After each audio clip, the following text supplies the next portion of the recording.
Hello, welcome to Pike Creek Farm. My name is Renee, and if this is your first time here, thank you so much for joining me. I'm in the thumb of Michigan, and I like to do videos on canning and baking and cooking and just life at this stage of life where I am semi-retired and trying to be thrifty and still thrive. And today I'm excited to be here as part of Souptember because I love soups.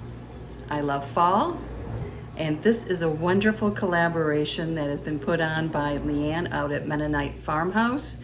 She's done this for 3 or 4 years, and she does a great job and tries to find lots of different channels to participate, new ones. So if this is your first time here, thank you so much for watching me. I hope that you enjoy this.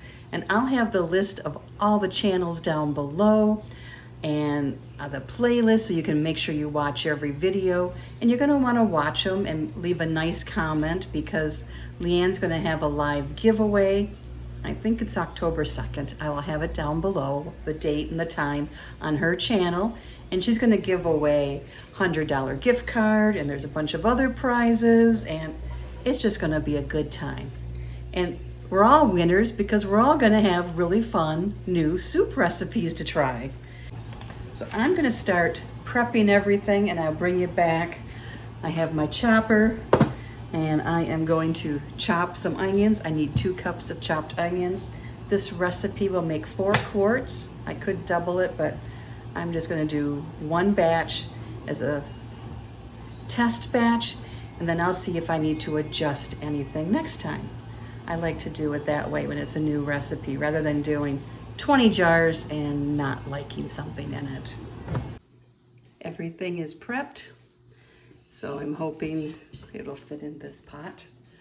It should. It should. So all we have to do now is put the broth and the vegetables and the meat into this pot, bring it to a boil for 5 minutes. I'm just bring it on a low boil. So after it starts to boil, I'm going to get my jars ready and get my pressure canner ready. And then we just fill up the jars and they get processed, since I'm doing quarts, for 90 minutes. If you were doing pints, it'd be 75. So let's get going. I put my vegetables in. 3 cups of corn. No, that was potatoes. That was potatoes. About 1.5 pounds of cooked chicken that is I chopped up. You could use rotisserie chicken. I had chicken in the freezer from a wedding that was just baked chicken that we had taken the skin off and froze it, so I just chopped that up. Now I have in this bowl 3 cups of corn and 2 cups of the onion.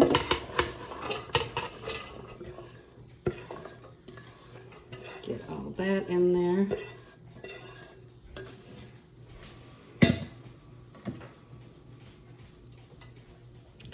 Now we need 7 cups of chicken broth. I'm using boxed.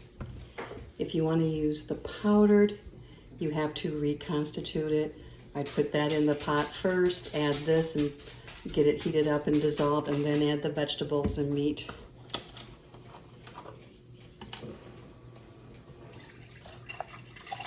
So 7 cups.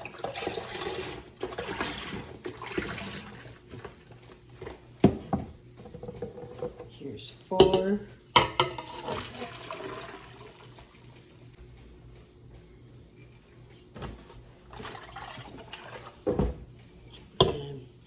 That makes 7. So there it all is. I'm going to turn the heat on. Now we need to add, okay, you can add chopped jalapenos if you want, 2 to 3. I chose not to do that. I might add like cowboy candy or something on top when I go to serve it, but I didn't want it in it. 1 tablespoon of non-iodized salt, And you can cut back on the salt. I'm using canning salt. I'm not going to put quite a full tablespoon.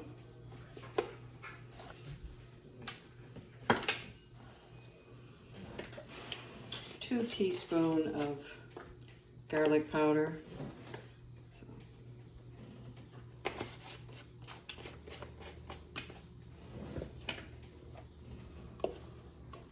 And half a teaspoon of black pepper. So I'm just going to eyeball it in here.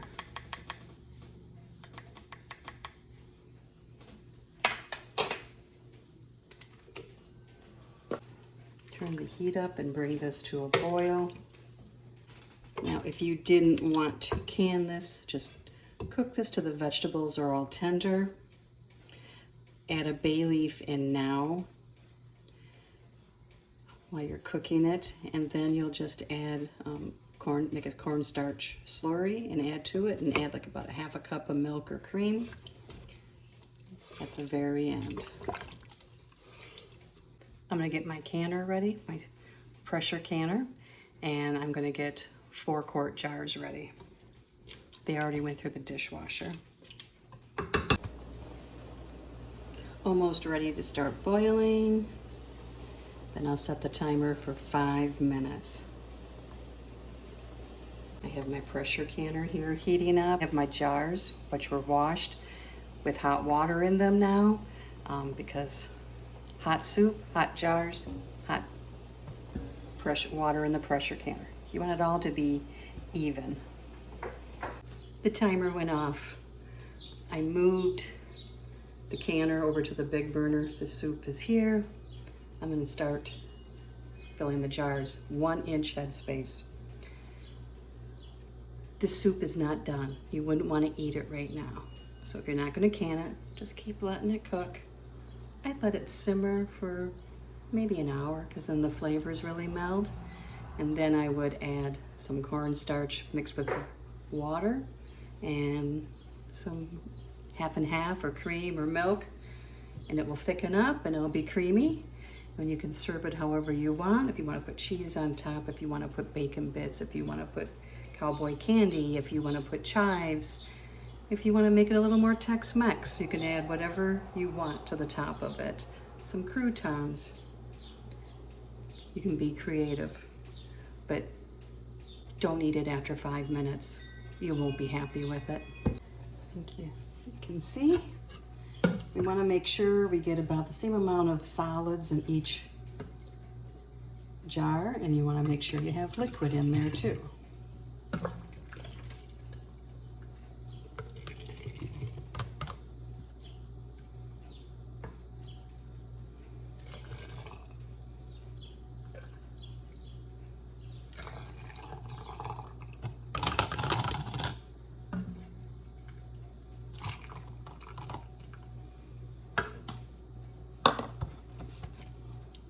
Bubble.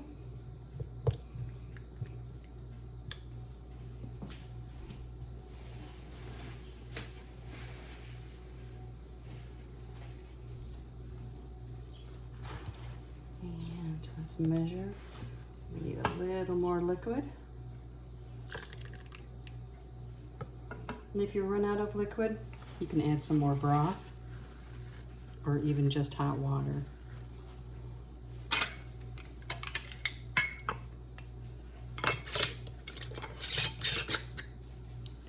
Twist that till it's finger tight. You don't want to crank on it. And this is ready to go in the canner.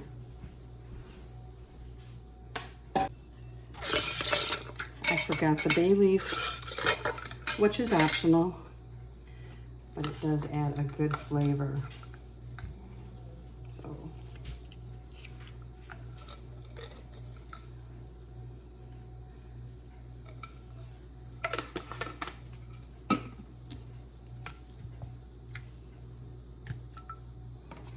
wipe again.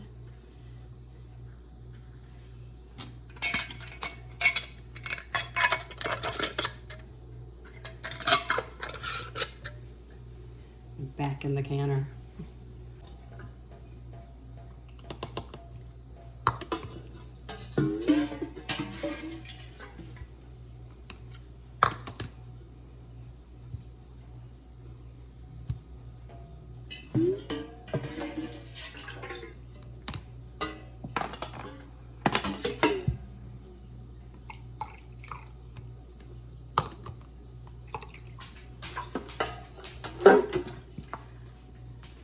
I did have to add more broth. I put the lid on my canner, turn the heat up, and let it come up to where its steam is coming out like a freight train. And then I'll set my timer for 10 minutes. After the 10 minutes, I'll put my weighted gauge on, and when it starts to do a little hula, I set the timer then for 90 minutes. The lock popped up. I can't see the steam. There, you can see the steam. I have the timer set on 10 minutes. Here they are the next day. You can see the bay leaf there.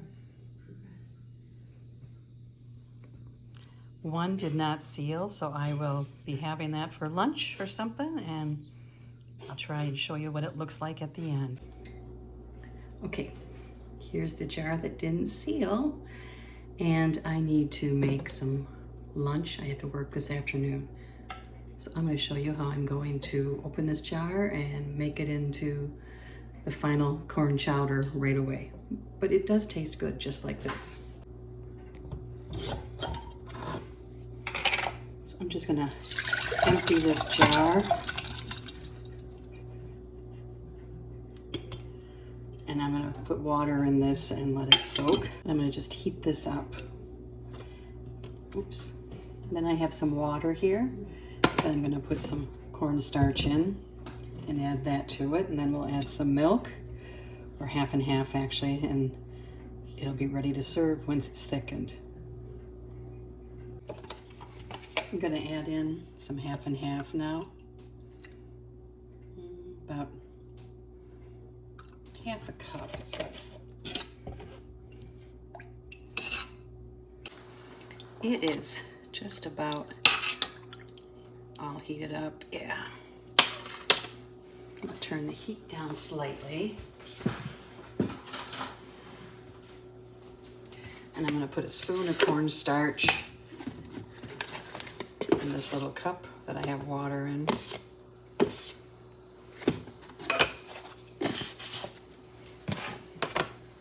Stir it up.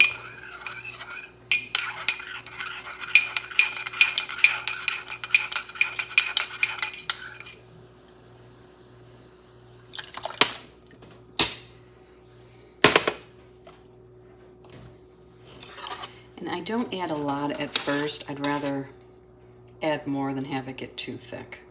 And it is starting to thicken up.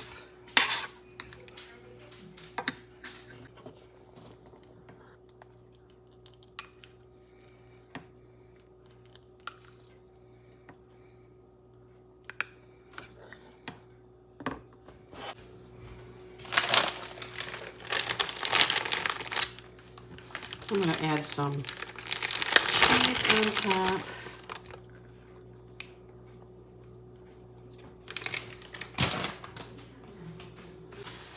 And some bacon pieces. If I had chives or green onions, that would be really good on it.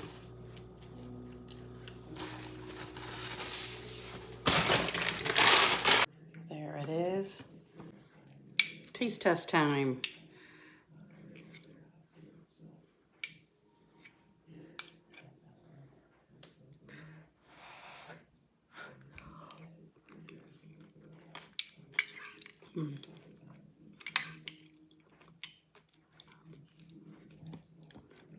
It's very good.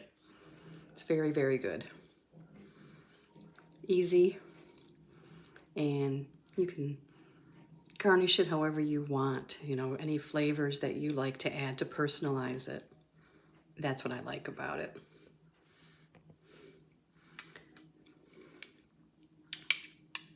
Chicken Corn Chowder.